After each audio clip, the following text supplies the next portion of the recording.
looks like this, and then build on it. If alternating current passes through a loop or coil, it produces a constantly changing magnetic flux.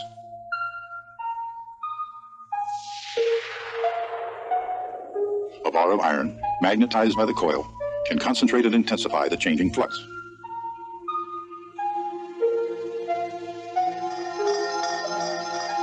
In fact, an iron ring can contain the flux entirely. And if a secondary circuit is wound around the ring, as the changing flux passes through it, a voltage is induced in it. Okay, so here's your primary ring, coil. Here's your secondary coil. Change in flux within the primary versus the change in flux within the secondary. Which one is larger? And which one the flux is varying more rapidly?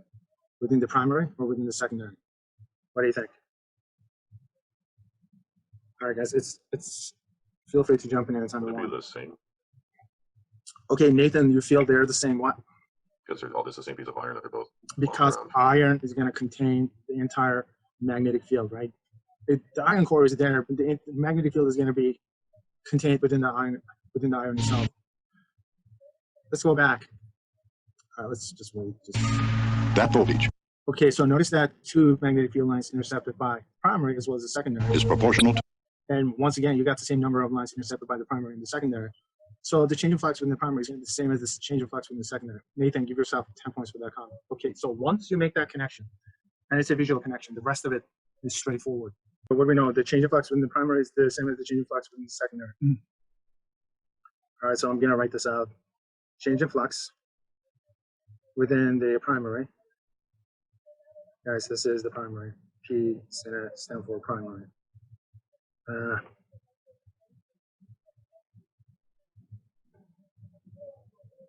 Make it smaller. It's going to be the same as the change in flux within the secondary.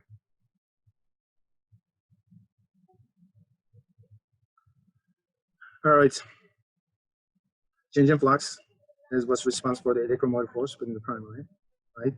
So the voltage within the primary, the electromotive force within the primary, is going to depend on how fast the flux is changing. Likewise, the electromotive force in the secondary is going to depend on how fast the flux is changing in the secondary. Change of flux within the primary and the secondary will be the same,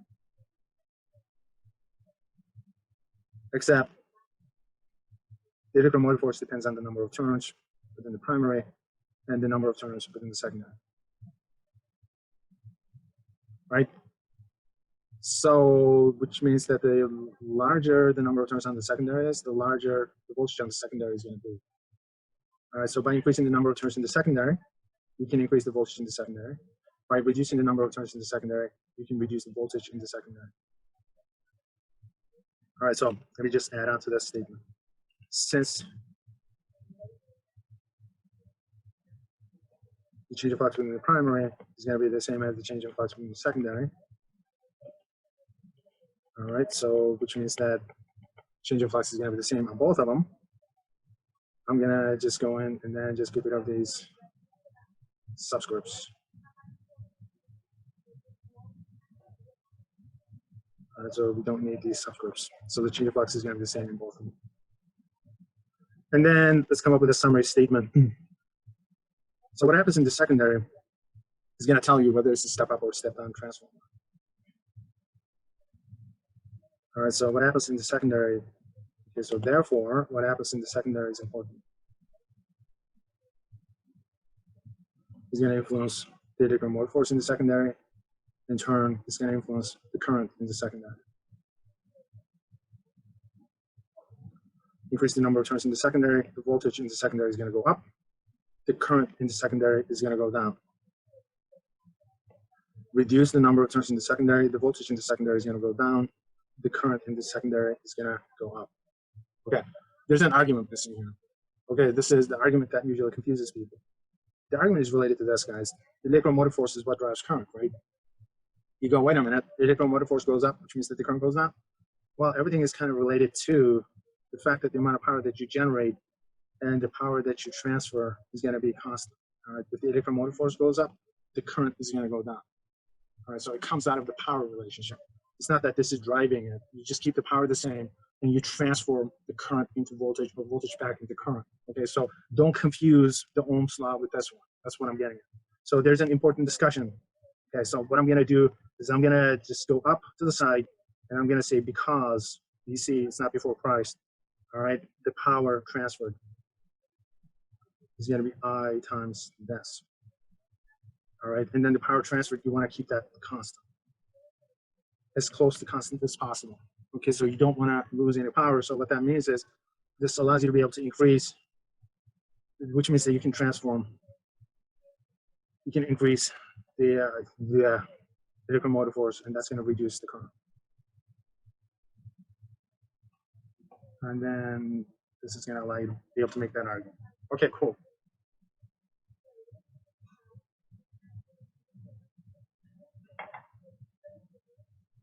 Okay. Are you guys taking notes? Should I just move forward? All right. Would you really have to review? So it's not a big deal. All right.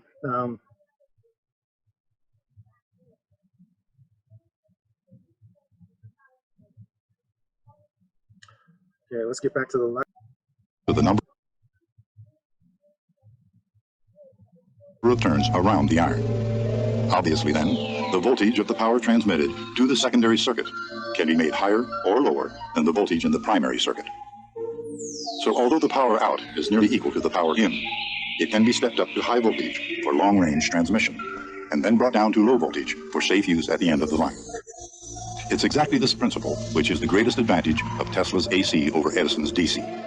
And while it was revolutionary at the end of the 19th century, that principle would be applied from one end of the earth to the other in the 20th. That fact, the overwhelming evidence that alternating current powers the modern industrial world, makes the case for declaring Tesla the winner in the war of the... Okay, guys, take a break for 10 minutes.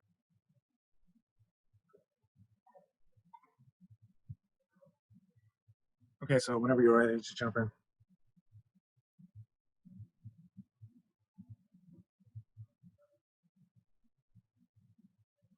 Would that be A? I'm gonna go with A. Yeah, okay, A is the best answer. So those of you guys who pick A, give yourselves 5 points. So increasing the number of turns in the secondary, you're going to be able to increase the voltage. Thus, it's going to reduce the current. All Tesla. right, so Tesla gets credit for it, obviously, but believe it or not, the original transformer Faraday. was Faraday. Yeah, so I'll give you credit for both of them, Faraday and Tesla. Tesla came up with it on his own. Obviously, he didn't know much about what Faraday did, but we'll give credit to both. All right, so Edison versus Tesla. Beacon to other industrialists. He had created a new market as vast as America. To competitors, it was irresistible, and in Pittsburgh, the giant Westinghouse industrial empire began to investigate the market for electricity.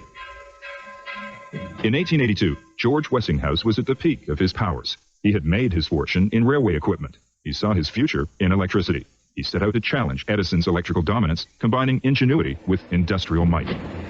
During Westinghouse's lifetime, he started 60 companies, but he had 50,000 employees, which was by far the biggest employment workforce of anyone up until that time. He was one of the first visitors to come and admire the Edison system. But it's in the nature of any industrialist and inventor to basically, number one, find out what other people are doing, but then next, how can I do it better? Edison used direct current. Rotating magnets generated the electricity, but the fluctuations were evened out to produce a one-way current. The system worked best at low voltages with short transmission runs. Edison's vision was of a DC generating station on every street corner in built-up areas. Direct current had its limitations. Couldn't be transported over great distances. You needed very large copper wires to do that. So you have a copper wire. To go a mile, you need a copper wire the size of a man's leg. Westinghouse pioneered a system which could travel over thin and cheap copper wires. It also used revolving magnets, but used the rapid fluctuation in polarity to create an alternating current. He built transformers which wound the current up to high voltage, making it lethal. The Westinghouse system had positive advantages over direct current, and he invested massively in AC. George Westinghouse was a brilliant inventor. He very quickly grasped the significance that with alternating current, you could transmit the power over a very long distance. And so you didn't have to have a power station in everybody's backyard, as you did with direct current. Edison's system was crippled by its generating and distribution costs. The thick copper cabling it needed made it uneconomic, and a direct current system began to falter. Westinghouse, the admirer of Edison, was increasingly confident of the superiority of his own system. Westinghouse started to cut into the business and became a very serious competitor. And even after just 2 years, he was outselling Edison in new installations. Edison, the electrical pioneer, was challenged and affronted. His will was total, and the contest was underway to put electricity to its darkest use. All right, so how many times have you heard the Tesla's name? None, zero. That's kind of weird because this is from the History Channel. You would think that they would do a business, they would do a better job in describing the problem. The problem here is Westinghouse is getting credit for what Tesla did, in essence. Westinghouse was a businessman. From what I understand, he had an engineering degree, I'm not sure in what. And evidently he understood the problem well enough to invest in Tesla. But here's the problem. Tesla was originally working for Edison, and he actually solved Edison's problem. He said, hey, listen, the way to do this is just use a transformer, for God's sake. All right, so just use AC current, alternating current, up the voltage, reduce the current, and then when you bring it to the consumer, just down the voltage, step down the voltage, and then the current is going to go up. It's a simple solution. All right, so the power distribution was a huge problem for Edison, and Tesla actually solved that problem. He said, I'm working for you, for God's sake. All right, it's a solution. This is less than $1, literally. This is an ingenious solution. You guys comprehended what Tesla was talking about, and I can assure you with 100% certainty that Edison also knew exactly what Tesla was saying, and he said no. Why did he say no to Tesla? They already have the solution. The reason why he said no, not because he didn't like Tesla, he said no because of the simple reason that AC is dangerous. He was afraid that people were going to get killed. Family members were going to get killed. There was going to be a mass panic. He thought that people were going to stop buying his electricity. He thought that his business was going to get ruined. I mean, this guy has a lot of common sense. Except he kind of misjudged the public's reaction. He was right. He was right. People were getting killed left and right. Actions were happening. But it was happening to other people. As long as other people are getting killed, no one really cared. It's kind of like the crisis that we have here in the United States. As long as you're fine, who cares that 100,000 people are getting killed because of COVID? It's the same thing, right? He kind of misjudged it. He kind of overestimated or underestimated the apathy of people. In a sense, people didn't care. As long as they were getting their electricity cheap, they didn't care that other people were getting it. There was friction between Tesla and Edison. Edison obviously didn't like to use alternating current. And when you generate current, you have to use an alternating current generator. You have to have magnets, obviously. All right, that's going to give you alternating current. So his problem was he didn't quite know how to actually turn alternating current into direct current. And he asked Tesla to figure that out, and Tesla solved that problem, thinking that he was going to get a bonus at the end. He got nothing. And Tesla was really upset. He quits his job, thinking that somehow things are going to work out. And today, a person like Tesla will probably get a job just like that. But back then, either you're working for Edison or you're not working for anyone under the circumstances. So it was unemployed. Started working for the city of New York, digging ditches for the Edison company because the Edison decided that they were going to have their wires underground. And eventually, Westinghouse decides to break into the industry, and they understood that AC was a cheaper way of distributing power. They looked for patents, and they saw Tesla's patent. They decided to buy it from Tesla. And Tesla, at that point, was willing to sell his patents because he wanted to start his own company. So Westinghouse, they get the patents, they try it, it does not work, so they go back to Tesla. All right, that's an ongoing problem with Tesla. He gets these patents, and then if he's the one who's actually putting things together, somehow it magically works. If somebody else is putting them together, it doesn't work. So they say, okay, do you want to work for us? He says, yes. He wants a percentage of the money, and then he wants his lab, and then he starts working for the Westinghouse company. And then Edison starts losing the marketing war. And then this turns into AC versus DC. One of the questions that came up, and one of the big advantages of DC, direct current, was that it was safer. It traveled at lower voltages and was perceived as not being as deadly. When Edison began to kind of lose the marketing war with Westinghouse, he started to look at and focus on his main advantage, and that was safety. Edison seized upon the new battleground, and his organization started to pump out stories trumpeting the lethality of high-voltage alternating current. Edison was fighting back, associating Westinghouse's AC current with the fear and mystery of death by electrocution. They had no concept at all of electrocution.